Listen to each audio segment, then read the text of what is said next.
Hi girls, Sherry Holloway here. Hey, spring is coming and so is Life Conference. By now, I hope you know and have heard that life is still happening.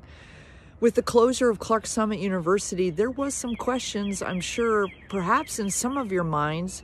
Will life continue? Will Life Women's Conference continue? And I want you to know, yes, it is.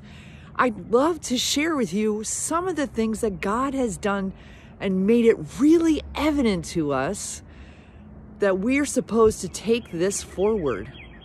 How about joining us for a discussion? Myself, Chris Schill, Dina Cambra, we'd love to share with you some of what God has done to take us to this point and what we're looking forward to in the future. Check out the details in the information that we've sent you, and I hope you'll join us.